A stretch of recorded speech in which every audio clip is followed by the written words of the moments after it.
Ashamaa akkam jirtu jaalatamtoonni fi kabajamtoonni hordoftoonni seenaa tuubii bakkuma jirtanitti nagaan rabbii isin faana haa ta'u.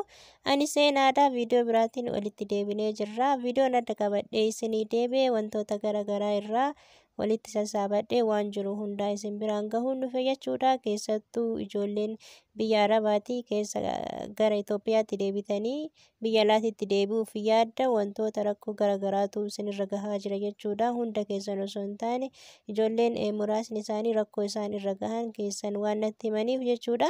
Kanaaf rakkoo akkasii sanirraa osoo of mudatanii of qusattanii rakkoo isin mudatu hundarraa osoo dursitanii beeytanii baay'ee gaariidha natti fakkaata jechuudha.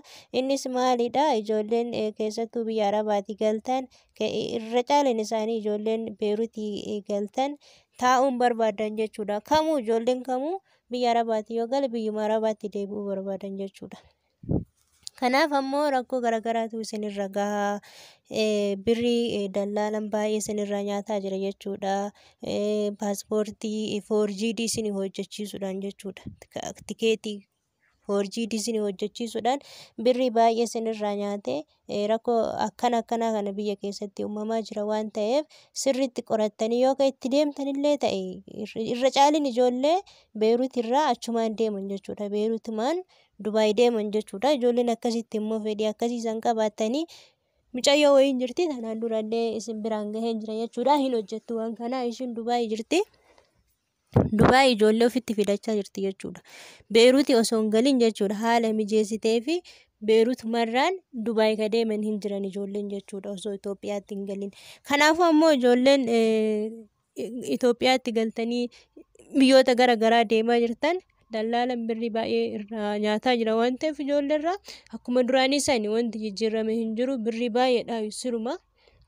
Hanga birrii 50 akkuma 30 hanga 20 kana ol malee kana gadi miti jechuudha. Irraa nyaateetiniin waraqaa foorjiidii hojjechiisee kennaafii jira jechuudha.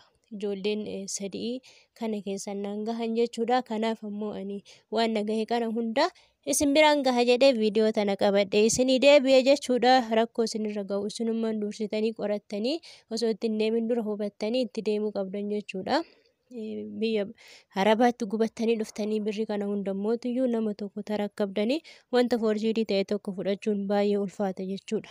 Kanaaf namni waan dhagaheerraa waan argerraa yoo namaan qoode waan gaariidha jechuudha. Hundi keessanuu laallachaatti itti deemtanii keessattuu nama beeytan jechuudha. Nama namarraan kan beeytan yoo ta'e alatti karaa seeraan alaa kana jechuudha itti deemuun birrii keessanii nyaatamuudhaan isiniin jedha. Deemee yookaan ji'a 2 ji'a 3 hojjedheetiin kafalaa jechuu dandeessan garuu baay'ee miidhaa isinirra gahaa jechuun barbaada. Sababuma sharafni guddateef illee osoo duraan taate birrii 30,000 50,000 kana jechuun baay'ee guddaadha jechuudha. Deeguma amma wanni marti waddadee dolaaris garaa gabaa gurraachaatiin birrii 50 galeef illee sanumaaf illee ta'u isinumaaf iyyuu karuma seera qabeessaatiin deemuu isin wayya biyya alaa jechuudha. Achirratti illee yoo rakkoon isinirra gahe wanti isin itti gaafatamu hin jiru waan ta'eef jechuudha. Kanaaf mallee wannan isinitti himu karaa seera qabeessa ta'een deemuu isin wayya. Siruma Itoophiyaa keessatti galtanii keessattuu ijoolleen Beeruut keessa jirtan achirraan ijoolleen hoo deemtan gaariidha.